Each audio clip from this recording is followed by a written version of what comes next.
রাজ্যসভার সাংসদ প্রকাশ চিক বড়াইকে আইনি নোটিশ বিধায়কের। কুমারগ্রাম বিধানসভার বিজেপি বিধায়ক মনোজ কুমার ওরাও রাজ্যসভার সাংসদ প্রকাশ চিক বড়াইকে আইনি নোটিশ পাঠিয়েছেন। সম্প্রতি সাংসদ প্রকাশ চিক বড়াইকে এক সংবাদ মাধ্যমে বিবৃতি দিতে গিয়ে বিধায়ক মনোজ কুমার ওরাওকে অশিক্ষিত বালি চোর বলে কুরুচিকর মন্তব্য করেন বলে অভিযোগ। এই ঘটনাকে কেন্দ্র করে কুমারগ্রাম বিধানসভায় বিজেপির পক্ষ থেকে বিভিন্ন মণ্ডলে সাংসদের বিরুদ্ধে ধিক্কার ও বিক্ষোভ মিছিল করা হয়। পাল্টা তৃণমূল মিছিল ও স্লোগান দিয়ে প্রতিবাদ জানায়। বিধায়ক মনোজ কুমার ওরাও সাংসদ প্রকাশ চিক বড়াইকের বিরুদ্ধে আইনি নোটিশ পাঠিয়ে জানিয়েছেন, মিথ্যা ও কুরুচিকর মন্তব্যের কারণে তার সম্মানহানি হয়েছে, তার জবাব আইনি নোটিশে দিতে হবে এবং তিনি সাংসদকে চিঠি দিয়ে সংকোষ ও রায়ডাক নদী থেকে বালি পাথর উত্তোলন এবং পাচার রুখতে অনুরোধ করেছেন।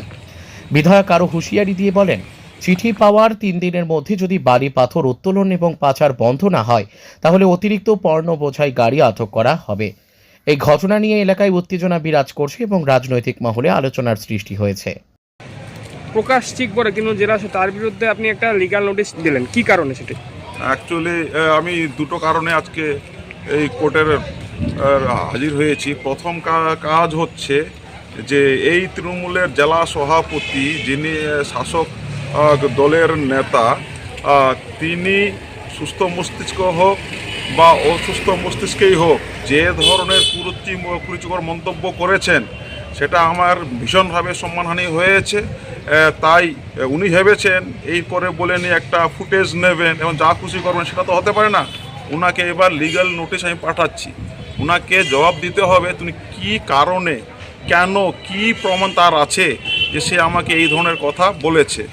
যে তার সাথে আরেকটা যেটা পয়েন্ট, সেটা হচ্ছে যে উনি বালু চুরি নিয়ে অনেক কথা বলেছেন। এইবার সরাসরি ওনাকে চিঠি করব, উনি আবার রাজ্যসভার সাংসদ, আবার যে তৃণমূলের শাসক দলের জেলা সভাপতি, সরাসরি ওনাকে চিঠি করে নিয়ে বলবো যে রায়ডাক সংকোচ থেকে বালি পাচার হচ্ছে, কুমারগ্রাম 12 ওভারলোডিং গাড়ি চলছে, কামাখুড়ি হয়ে চলছে। 3 দিন সময় দেব, চিঠি পাওয়ার পরেও যদি বন্ধ না হয়, তারপর ভারতীয় জনতা পার্টির কার্যকর্তারা, সাধারণ মানুষরা বা আমরা যদি এক একটা গাড়ি ধরি, ওভারলোডিং হোক বা বালি পাচারকারী, তার দায় ওই তৃণমূলের জেলা সভাপতি প্রকাশ চিক বড়াইকে নিতে হবে।